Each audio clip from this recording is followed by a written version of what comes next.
C'est au château du Clos Lucé d'Amboise pour la 21e édition de la Forêt des Livres que les artistes et les auteurs sont de retour comme à la Renaissance, 500 ans exactement après qu'un roi de 20 ans, François Ier, ait invité Léonard de Vinci à résider en France au Clos Lucé. Nous vivons ici en direct dans la demeure du génie avec Hélène Carrère d'Ancos, en présence du chanteur Renaud et du metteur en scène Roman Polanski.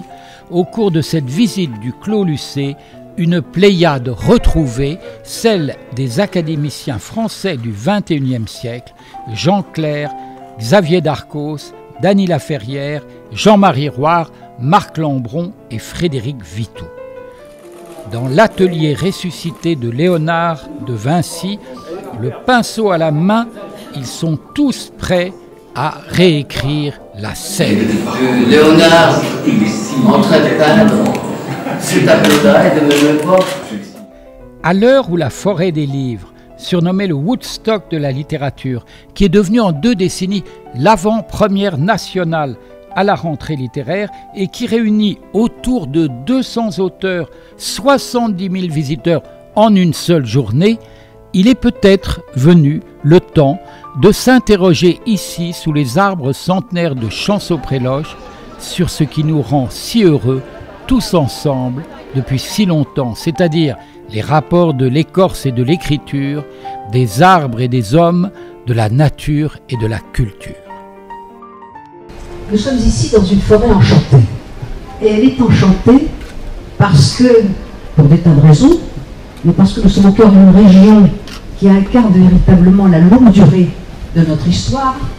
Représentant l'Académie française, je ne peux vous parler que de la longue durée qui me paraît extrêmement importante. Alors je voudrais dire ma gratitude à Gouzac-Saint-Brice d'avoir imaginé cette rencontre, parce que vous êtes tous là, je sais que vous êtes tous des lecteurs. Vous êtes là parce que vous aimez les livres. Et quels sont les livres? Les livres, c'est notre longue culture, c'est tout ce que nous acquérons, tout ce que nous partageons ensemble. C'est ce que nous avons de plus beau. Quel est le moyen que nous avons d'être ensemble? Qu'est-ce que ça veut dire vivre ensemble? C'est partager des idées, c'est partager des bonheurs. Et la lecture est à la fois un immense bonheur et surtout notre liberté. Nous partageons chaque année, sous les verdures éternelles, le bonheur en un seul bouquet.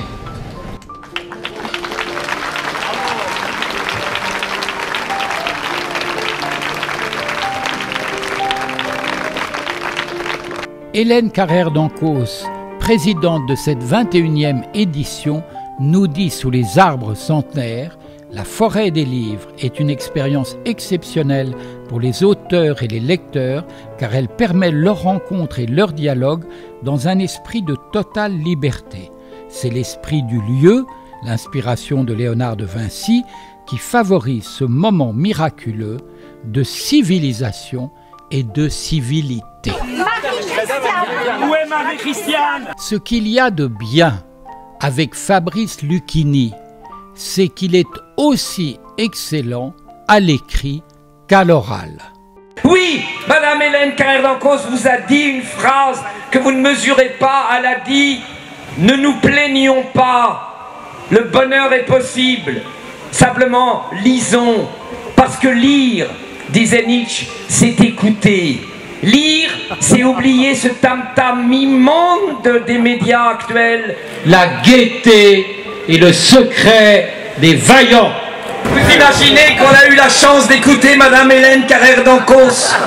Je vais appeler François Hollande ce soir, comme chaque semaine. Je vais lui dire: quand tu auras structuré ton discours de manière organique, les chances seront là.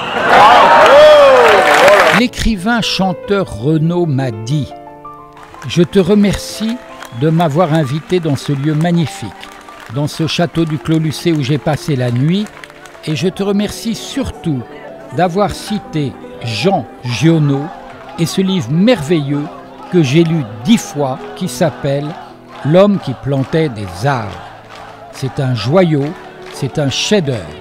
Je remercie mes illustres ancêtres que j'ai dévorés adolescents, comme Guy de Maupassant comme Boris Vian, comme Jacques Prévert et tant d'autres. Je ne pourrais pas signer autant de livres aujourd'hui qu'il y a de monde. Quand tu vas où je